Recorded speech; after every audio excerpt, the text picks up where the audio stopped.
श्री स्वामी समर्थ. नमस्कार ताई आणि दादांनो, स्वामी छंद या आपल्या चॅनलमध्ये तुमचे मनपूर्वक स्वागत आहे.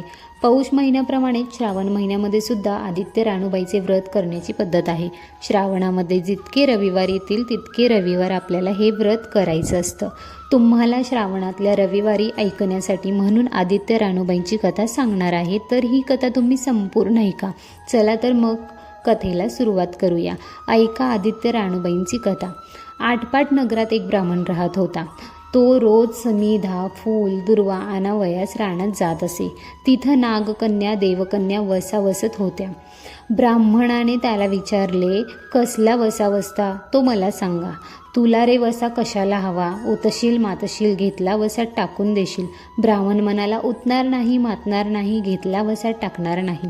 तेव्हा त्या म्हणाल्या, श्रावण मासी पहिल्या आदित्यवारी न बोलता उठावं, सैचल वस्त्रासहित स्नान करून अग्रोदक पाणी आणावं, विड्याच्या पानावर रक्तचंदनाची आदित्य राणूबाई काढावी, 6 रेघाचं मंडळ करावं, 6 सुताचं तातू करावा, त्यात 6 गाठी द्याव्यात, पान फुल व्हावं, पूजा करावी, पानाचा विडा, फुलाचा झेला, दशांगाचा धूप, गोळ खोबऱ्याचा नैवेद्य दाखवावा, 6 मास चाळावी, 6 मास पाळावी, मागे रथसप्तमी संपूर्ण करावी.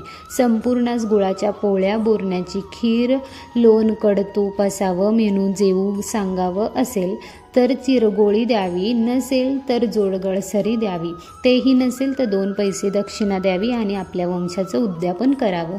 असा वसा ब्राह्मणाने केला. त्याला सूर्यनारायण प्रसन्न झाला.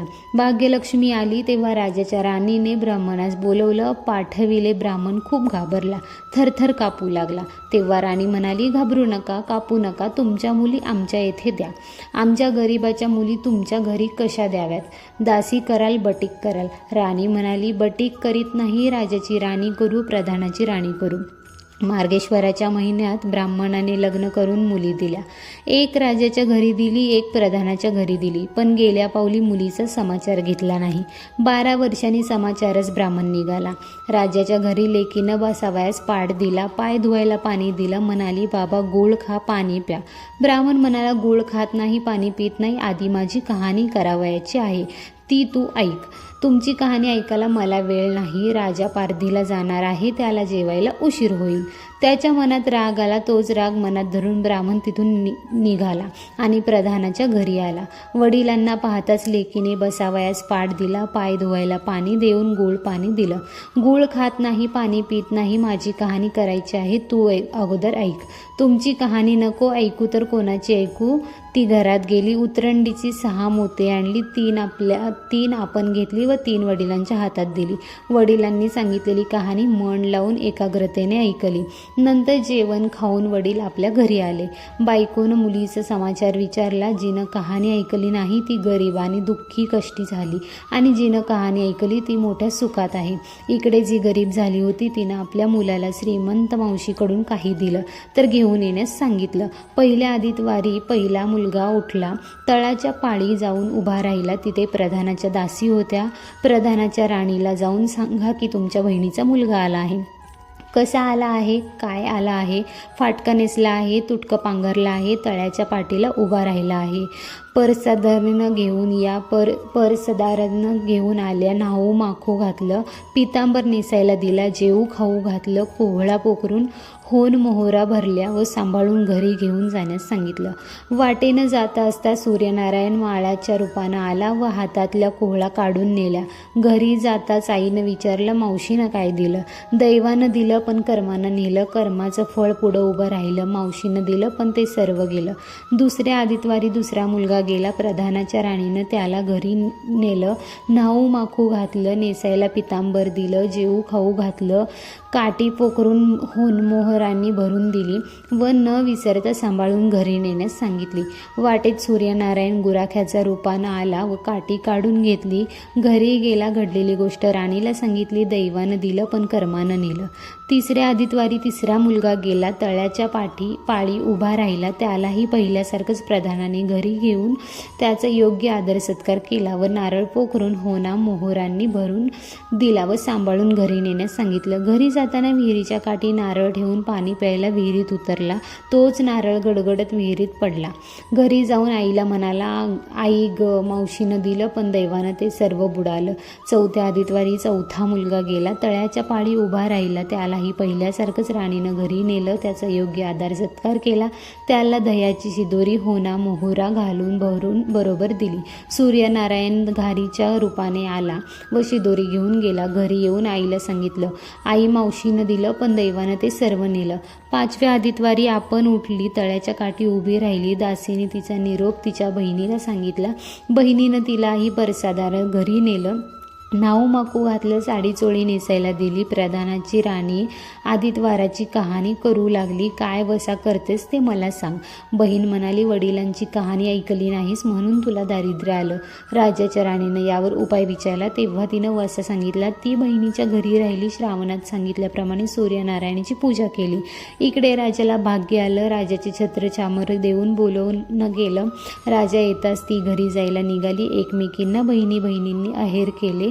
वाटेने निघाली. पहिल्या मजलेत स्वयंपाक केला. राजाला वाढलं, मुलांना वाढलं, आपलं पान वाढून घेतलं. तोच कहाणीचं आठवण झाली. हाकार केला. डांगोरा पेटला. कोणी उपाशी आहे का शोधायला सांगितलं. कोणी उपाशी नव्हता. वाटेनं एक मोळी विक्या चालला होता. त्याला कहाणी ऐकायला बोलवलं. तो मोळी म्हणाला, तुझ्या बाईची कहाणी ऐकून मला काय फळ, माझं पोट भरलं पाहिजे असं म्हणून तो राणीकडे आला. राणीनं 6 मोते घेतले. 3 त्याला दिले व 3 आपल्या हातात ठेवले व मनोभावे कहाणी सांगितली. त्याने मोठ्या भक्तीने ऐकली. त्याची मोळी सोन्याची झाली. तो म्हणाला, कहाणी ऐकल्याचं एवढं फळ, मग वसा घेतल्याचं किती मोठं फळ मिळेल. काय वसा आहेत तो सांगा. राणीनं तो उतणार नाही, मातणार नाही याची कबुली करून घेतली व वसा सांगितला. दुसऱ्या मजलेस राणीनं स्वयंपाक केला. दुसऱ्या मुलांना राजाला वाढलं. आपलं पान वाढून घेताच कहाणीची आठवण झाली. हाकार करून कोणी उपाशी नाही ना याचा शोध घेतला. माळ्याच्या विहिरीतला पाणी लागलं नव्हतं. त्याचा मळा पिकत नव्हता. असा एक माळी चिंता करीत बसला होता. त्याला कहाणी ऐकण्यास बोलवलं. तो आला. राणीनं 6 मोती घेऊन 3 आपण घेतले. 3 माळ्याला दिले. राणीनं मनोभावे कहाणी सांगितली. त्याने चित्तभावे ऐकली. मळा पिकू लागला. विहिरीला पाणी आलं. तो म्हणाला, कहाणी ऐकल्यावर एवढं फळ, मग वसा घेतल्याचं काय फळ. राणीनं त्याला वसा सांगितला. तिसऱ्या मजले स्वयंपाक केला. मुलांना वाढलं, राजाला वाढलं, आपलं पान वाढून घेतलंच. कहाणीची आठवण झाली. नगरात कोणी उपाशी नाही ना याचा शोध घेतला. एक म्हातारी व तिचा मुलगा वनात गेला होता.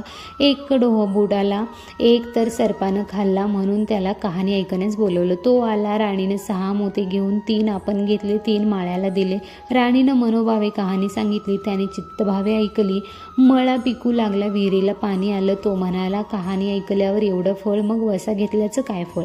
काय वसा असेल तो मला सांगा. मग राणीनं त्याला वसा सांगितला. तिसऱ्या मजलेत स्वयंपाक केला. मुलांना वाढलं, राजाला वाढलं, आपलं पान वाढून घेताच कहाणीची आठवण झाली. नगरात कोणी उपाशी नाही ना याचा शोध घेतला. एक म्हातारी व तिचा मुलगा वनात गेला होता. एक डोहात बुडाला, एक सर्पानं खाल्लं म्हणून ती चिंताग्रस्त होऊन बसली होती. तिला कहाणी ऐकण्यास बोलवलं. राणीनं तिला पहिल्याप्रमाणे कहाणी सांगितली. तिची 2 मुलं आली. कहाणी ऐकण्यास एवढं फळ, तर वसा घेतल्याचं फळ मोठंच असणार. तेव्हा वसा सांगण्यास सांगितला. मग राणीनं तिलाही वसा सांगितला. चौथ्या मजल्यात स्वयंपाक करून मुलांना राजाला वाढलं. आपलं वाढून घेताच कहाणीची आठवण झाली. कोणी उपाशी नाही ना याचा शोध घेतला. काना डोळा मासाचा कोळा, हात नाहीत पाय नाहीत असा एक मनुष्य रस्त्यामध्ये होता. त्याच्या अंगावर तांब्याभर पाणी ओतलं. पाल्या होत्या. तो उताना केला. 6 मोते होती. 3 मोती त्याच्या बेंबीवर ठेवली. 3 मोती आपण घेतली. राणीनं सांगितलेली कहाणी त्याने ऐकली. त्याला हात पाय आले. देह दिव्य झाला. त्यानेही राणीस वसा विचारतच राणीने त्यात वसा सांगितला. 5व्या मुक्कामास घरी स्वयंपाक केला. सूर्यनारायणास जेवायला आले. 7 दरवाजे उघडले. लोह गंगाळ पाणी तापवलं. पडरस पक्वान जेवायला केली. सूर्यनारायण भोजनास बसले. त्यांना पहिल्या घासाला केस लागला. ते रागावले. राजाच्या राणीला 12 वर्ष दरिद्र आलं होतं. तिनं आदितवारीच वळचणी खाली बसायला केस विंचरले. काळ चवला काळ चवला डोईचा केस, वळचणीची काडी डाव्या खांद्यावरून टाकून दे. राजाच्या राणीला सूर्यनारायणचा कोप झाला तसा कोणाला होऊ नये. ब्राह्मणाला, मोळी विक्याला, राजाच्या राणीला, माळ्याला, म्हातारीला, काना डोळा मासाचा गोळा सर्वांना सूर्यनारायण कसा प्रसन्न झाला तसा तुम्हा आम्हाला हो. ही 60 अवताराची कहाणी 5 उत्तरी सुफल संपन्न. धन्यवाद. श्री स्वामी समर्थ. ओम सूर्याय नमः.